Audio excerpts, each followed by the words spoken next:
Perkenalkan, nama saya Fatimah dari program studi komunikasi dan penyerahan Islam semester 4 dengan nomor induk mahasiswa 0104240126.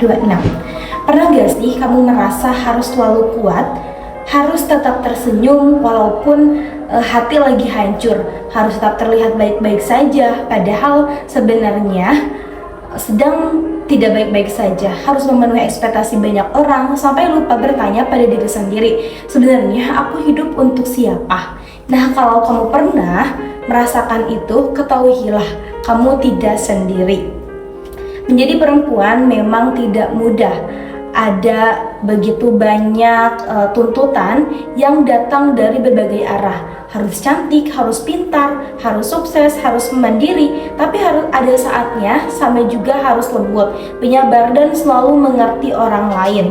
Tanpa sadar, kita jadi sibuk mengejar standar yang dibuat manusia. Kita mengukur harga diri dari pujian orang lain, dari jumlah pengikut di media sosial misalnya. Padahal Allah itu tidak pernah menilai kita dengan ukuran-ukuran itu.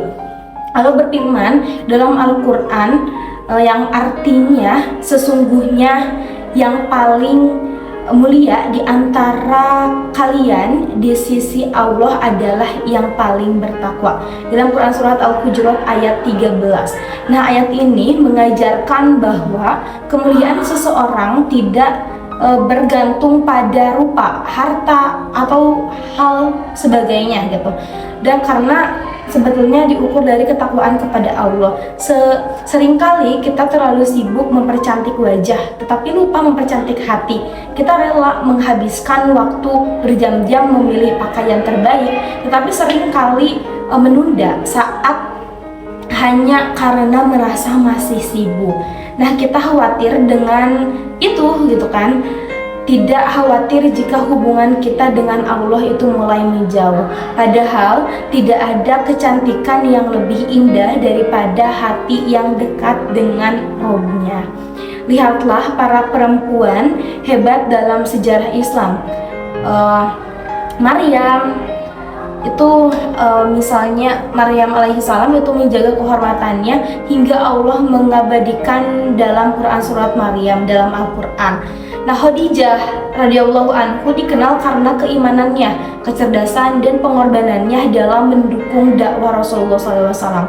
Fatimah Az-Zahra itu menjadi teladan dalam kesederhanaan, kasih sayang dan juga ketakwaannya gitu ya. Nah, mereka ini dikenang bukan karena kecantikannya semata, tetapi karena akhlak dan kedekatannya kepada Allah Subhanahu wa Ta'ala. Lalu bagaimana dengan kita di zaman sekarang? Godaan datang begitu cepat. Satu-satunya sentuhan layar bisa membuat kita berbandingkan hidup dengan perempuan yang lainnya. Wajahnya cantik, kriterianya hebat, keluarganya bahagia. Akhirnya kita merasa kurang, merasa tidak cukup. Bahkan terkadang kita mempertanyakan nilai diri kita sendiri. Padahal yang kita lihat di media sosial hanyalah potongan kecil kehidupan seseorang, bukan keseluruhan ceritanya gitu. Allah tidak pernah meminta kita menjadi seperti orang lain. Allah hanya meminta kita menjadi hamba yang terus berusaha memperbaiki diri. Rasulullah SAW bersabda yang artinya dunia adalah perhiasan dan sebaik-baiknya perhiasan dunia adalah perempuan yang solehah, dalam hadis riwayat Muslim. Nah, menjadi perempuan solehah itu bukan berarti menjadi perempuan yang tidak pernah salah, bukan berarti tidak pernah menangis, dan bukan berarti tidak pernah merasa lelah. Tetapi perempuan solehah adalah perempuan yang ketika jatuh bangkit dengan mengingat Allah. Ketika melakukan kesalahan, ia tidak berputus asa, melainkan segera bertaubat. Mungkin itu saja dari saya. Terima kasih. Wassalamualaikum warahmatullahi wabarakatuh.